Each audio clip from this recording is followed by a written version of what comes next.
Yo, it's a Stupidly Small podcast. Friday, January 23, 2015. I'm Stu Farrell. Hello, Lauren Clark. Hello, Stu Farrell. Very exciting. This is, in fact, Lauren Clark, the second last of the summer cast series. Oh, yeah. It's time to get back to work, baby. Australia Day. Next Monday will be our very last one. And then from Tuesday, we are back to the grind. The full Stupidly Small Smallcast podcast in all its glory will be back Tuesday morning at in between 8 and 9-ish. Right. Whenever we manage to get it out there. So, yes, let's enjoy this one because we haven't got long to go. It's a shame. I kind of like the idea of summer. But, I don't want to say goodbye. Well, it's like we're going back to school. It's the last weekend before you head into... But then you get to school and it is... See, you wouldn't have found this maybe, but I used to get a little bit excited about, your new pencils with your new bag and your new lunchbox. And you got new stuff, did you? Yeah. Not every year. I used to enjoy contacting the books, and I'd always butchered it. Oh, so did you? I'd have big bubbles. lines and bubbles, and I'm going, this is crappy. This is going to be a crappy Some people year. were really good at that, weren't they? I'd say they were the ones whose parents did it for them. No. There were some people, and I'm thinking of a few specific peeps in my life, and they're all like graphic designers and stuff. Yeah, exactly. See, I've said it in the past. I'm not very practical. So, I mean, you haven't seen it. Over the summer break, I laid a bit of new flooring in my house with like... and you should see it now. It's about 4 weeks old. I still haven't sealed it, so it's a bit dirty. But all the like the metal strips and stuff you got to put down, they're all flying off, and there's glue everywhere. So I am Jerry built, personified. Yeah. But the other day, Loz, I was walking the pooches, as I do. I talk about my dogs quite a lot. Walking through the park, and the dogs are having a great time. It was a lovely sunny morning. All the rest of it, you're just looking around going, how good is life? Just finished the podcast for that morning and the dogs were happy to see me and all the rest of it. Yeah. And I was a bit puffed and I was throwing the ball around and I was ruffing, everyone's happy and smiling. And over yonder was a young person walking her dog. And for some reason she let it go. It was a puppy and let it go, and it came running towards me, going, oh, hello, little guy, hello. And Bernie, my oldest dog, he's got a bit of a radar for fluffy dogs that might have a leash on them. It's sort of like hanging over a bit of fish carcass over the side of the boat when there's sharks circling. He goes for it. Yeah. And from the other side of the park, oh no, I see this little black dog, my dog. Yeah. Bolting like a Japanese train heading north-south all the way, making a beeline for this little fluffy puppy. And I've gone, Bernie! And he's just into it, right?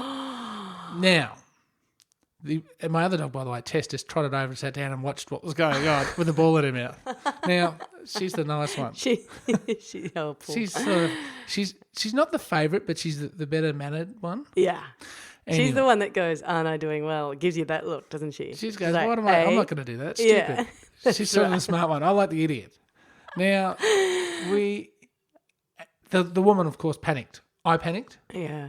But not panicked, because I knew that he hasn't got a vicious bone in his body. He's the roughest player in history.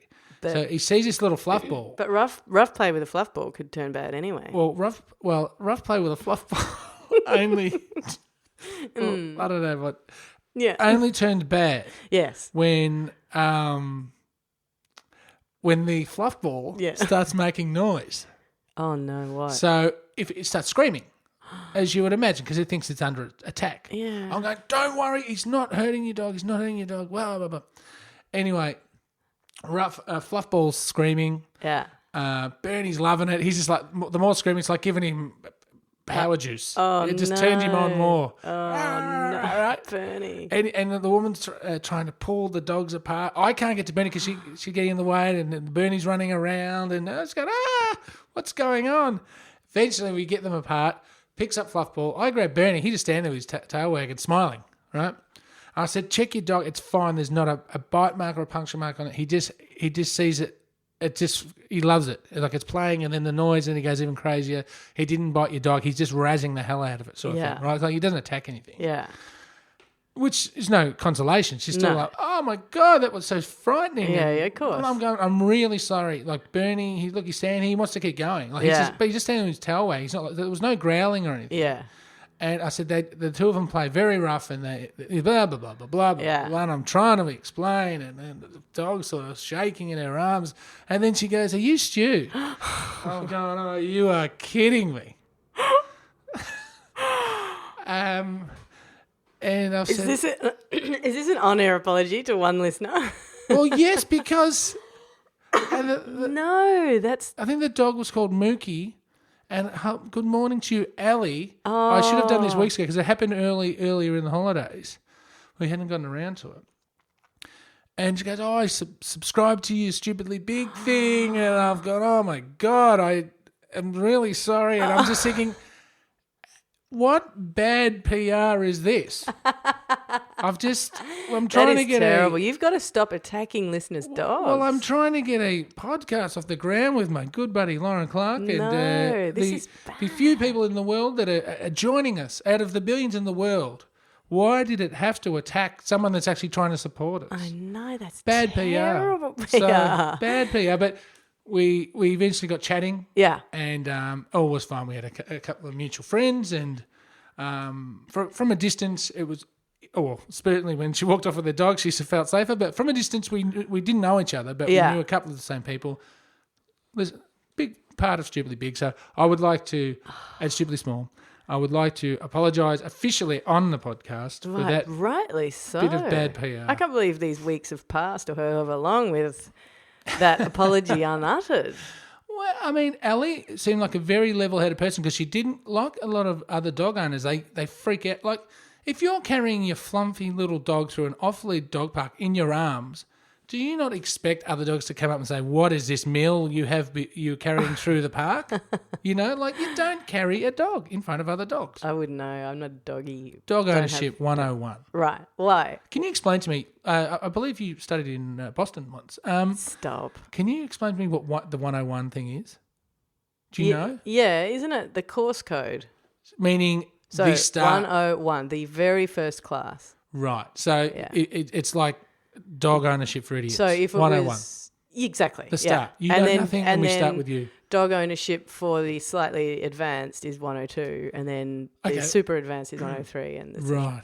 Okay. I think. But you know what? Someone's going to correct us on that. Well... Do you know what I love? I love the fact that people... Because we've got smart listeners and they correct us. But what they tend to do... Yes. Is they tend to correct us in a flurry. So we'll be in a fluzzer. So we'll be talking about something, and then there'll be something where we'll get it wrong, and they'll immediately jump online and say it's actually a banana or whatever. It's actually banana. Whatever. It's actually XYZ. Whatever it is, will correct us. But then maybe like 30 seconds later in the podcast, we'll figure it out. Yeah. But we still get them throughout the week because people listen to the podcast throughout the week. Yeah. I think that's really nice, and I think that should continue. Anything that you think, any kind of feedback or questions or anything, just go straight in. Don't listen to the whole thing. Where do they find us? Stupidly Big on Facebook. Yeah. Stupidly Big at Stupidly Big on Twitter. Yep. You can email us at bigandstupid@stupidlybig.com. Mm-hmm. You can head to the website, Stupidly Small or stupidlybig.com. Both will find us now. Yeah. Because it got so confusing with small and big. Let me explain it one more time. Stupidly Big is the multimedia conglomerate. Towering media empire. Mm-hmm. Let's hope 2015 is big for Stupidly Big. Mm-hmm. And Stupidly Small is the podcast. Yeah. As part of that empire. That's correct. Anyway, hit us up on all that. Leave us a message. I can't believe you're bad PR. Well, should I go home and attack the dogs for you? No. I just mean that it's funny. There are like I was thinking this the other day. If I, for instance, go to the shops in a pair of really, you know, those tracksuit pants I've got. Shorts, yes. No. You know those tracksuit pants I've got that are were too long, obviously, when I bought them, but I didn't take them up or anything. So I've just trodden on them and they sort of dribble away down. It's the worst. Not your particular, anyone. It reminds me of bush ravers. Where you've walked out the heel and it's all dirty and scummy. Filthy. That foul. could be one of the biggest clothing faux pas. If I wore those tracksuit pants to the corner shop with some scummy old t-shirt, is that bad PR for stupidly big/small? No, it's bad PR for you, and it's probably bad hygiene. Yeah, they're terrible. I actually have chucked them out now, but I did have a pair. I know you did. Yeah. You wore them to work all the time. I did not wear them. Lauren Clark. I might have. You might have. No, I didn't. It's time to head into the long weekend, my dear friend. Australia Day, Invasion Day, depending on how you see it, on Monday. It's our final stupidly small summer cast for the year. Yeah. Well, until next December. So, how about you give some bins for the weekend? Sad. Very sad. I will. It is midnight in Reservoir tonight. Reservoir. And Sunday, Northcote, Panton Hill, Barwon Heads, Weston Creek in Canberra and Patterson Lakes. Guys, put your bins out. Bring it back in the morning. Thank you very much. Ellie and Mookie, this show was for you. Until Monday, Lauren, take care. Bye, Stu.